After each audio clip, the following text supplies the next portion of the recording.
Uttarandhra YCP incharge YV సుబ్బారెడ్డికి iron leg అనే పేరు ఎందుకొచ్చింది? ఆయన ఎక్కడ అడుగు పెడితే అక్కడ ఫ్యాన్ పార్టీ మటాష్ అయినట్టేనా? విశాఖలో వైసీపీ భ్రష్టు పట్టిపోవడానికి ఆయనే కారణమా? సుబ్బారెడ్డి హయాంలో జరిగిన అన్ని ఎన్నికల్లోనూ పార్టీ ఓటమికి ఆయనే బాధ్యుడా? నేతల్ని సమన్వయం చేసి పార్టీని బలోపేతం చేయడంలో విఫలమయ్యారా? బాబాయ్ సుబ్బారెడ్డిపై అబ్బాయి జగన్ ఆగ్రహంగా ఉన్నారా? ఉత్తరాంధ్ర ఇన్ఛార్జ్ పదవి నుంచి ఉద్వాసన పలకడానికి ప్లాన్ రెడీ అయిందా? Let's watch the story.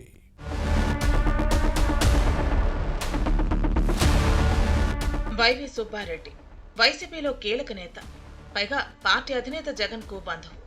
ఈయన్ను ఏ ముహూర్తాన్ని ఉత్తరాంధ్ర జిల్లాల ఇన్ఛార్జిగా నియమించారో కానీ అప్పటి నుంచి విశాఖలో వైసీపీకి అన్ని ఎదురుదెబ్బలే. ఈ నేతను నియమించినప్పటి నుంచి ఇప్పటి వరకు జరిగిన అన్ని ఎన్నికల్లో ఫ్యాన్ పార్టీ ఘోర పరాజయం పాలైంది. ఓ రకంగా చెప్పాలి అంటే విశాఖలో వైసీపీని జీరో లెవెల్కు తెచ్చిన అపఖ్యాతిని మూటగట్టుకున్నారు సుబ్బారెడ్డి. ఈయన విశాఖకు ఎప్పుడొస్తారో ఎప్పుడు వెళతారో పార్టీ నేతలకు కార్యకర్తలకు తెలియని పరిస్థితి ఉంది. వారానికోసారు 2 సార్లు ఇలా వచ్చి అలా వెళుతూ ఉంటారు. ఏదో మొక్కుబడిగా 4 నేతలను కలుస్తారనే తప్ప పార్టీ బలోపేతంపై సీరియస్ గా దృష్టి పెట్టింది లేదు. ఎలక్షన్ స్ట్రాటజీలో ఇన్ఛార్జిదే కీలక పాత్ర. కానీ ఈయన మాత్రం పార్టీ ఎలా పోతే నాకేంటి, డోంట్ కేర్ అన్నట్టుగా వ్యవహరిస్తుంటారని వైసీపీలో టాక్. నేతల వలసతో ఫ్యాన్ పార్టీ ఖాళీ అవుతున్నా పట్టించుకోలేదు.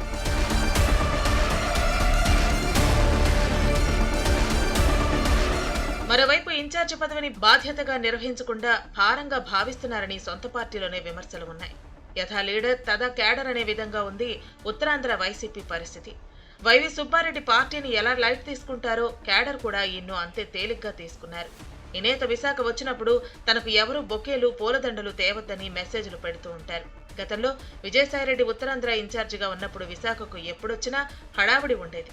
ఈయన హయాంలోనే మున్సిపల్ ఎన్నికల్లో జీవీఎంసీపై వైసీపీ జెండా ఎగిరి మేయర్ పీఠాన్ని దక్కించుకుంది.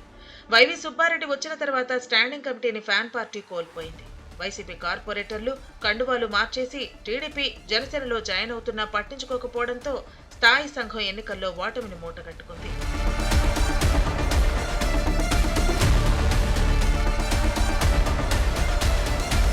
ఉత్తరాంధ్ర జిల్లాల రీజనల్ కోఆర్డినేటర్ గా వైవి సుబ్బారెడ్డి వచ్చినప్పటి నుంచి విశాఖలో ఫ్యాన్ రివర్స్ లో తిరుగుతోంది.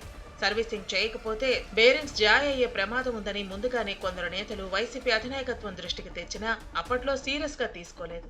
ఉత్తరాంధ్ర పట్టభద్రుల ఎమ్మెల్సీ ఎన్నిక నుంచి రీసెంట్ గా జరిగిన జీవీఎంసీ స్థాయి సంఘం ఎలక్షన్స్ వరకు అన్ని పరాజయాలని మూటగట్టుకోవాల్సి వచ్చింది.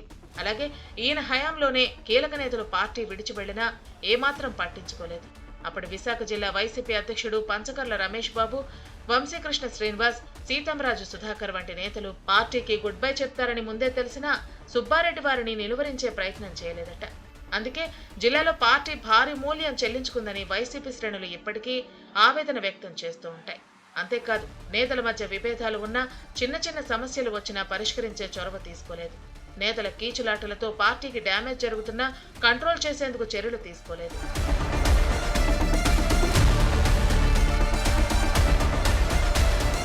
సుబ్బారెడ్డి హయాంలో జరిగిన ఉత్తరాంధ్ర పట్టభద్రుల ఎమ్మెల్సీ ఎన్నికల్లో వైసీపీ ఓడిపోయింది. ఏమాత్రం స్ట్రాటజీ లేకుండా ఒంటెత్తు పోగడలతో ఓడగొట్టారని అంటారు. ఆ ఎన్నికల్లో వైసీపీ అభ్యర్థి సీతంరాజు సుధాకర్ పై టీడీపీ నేత చిరంజీవిరావు విజయం సాధించారు.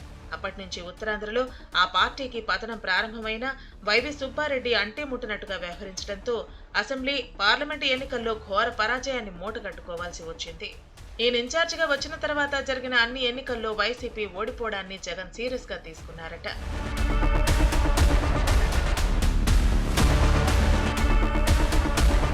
వైవి సుబ్బారెడ్డితో వైసీపీకి లాభం లేకపోగా నష్టమే ఎక్కువ జరిగిందని భావిస్తున్న పార్టీ అధినేత జగన్ ఈయన్ను పక్కన పెట్టే ప్లాన్ లో ఉన్నారట. ఓ దశలో మళ్లీ విజయసాయిరెడ్డిని ఉత్తరాంధ్ర ఇన్ఛార్జిగా నియమించాలని హైకమాండ్ భావించిందని టాక్. ఈయన హయాంలోనే జీవీఎంసీ మేయర్ పీఠాన్ని దక్కించుకోవడం సహా మంచి విజయాలు నమోదయ్యాయని వైసీపీ నేతలు గుర్తు చేసుకుంటున్నారు.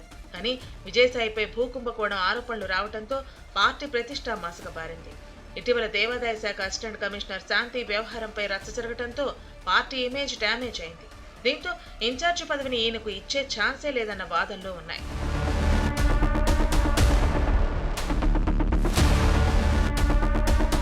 విశాఖలో ఇప్పుడు స్థానిక సంస్థల ఎమ్మెల్సీ ఉప ఎన్నికల ప్రచారం ఊపందుకుంది.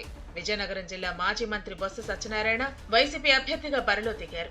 సుబ్బారెడ్డి నాయకత్వంలో బైపోల్కు వెడితే ఓటమి తప్పదని భావిస్తున్న తాడేపల్లి ప్యాలెస్ పెద్దలు వైవీకి ఉద్వాసన పలకాలని డిసైడ్ అయ్యారట. ఈ నెల 30న పోలింగ్ జరగనుంది. ఆలోగానే కొత్త ఇన్ఛార్జిని నియమించాలని పార్టీ అధినాయకత్వం భావిస్తోందట.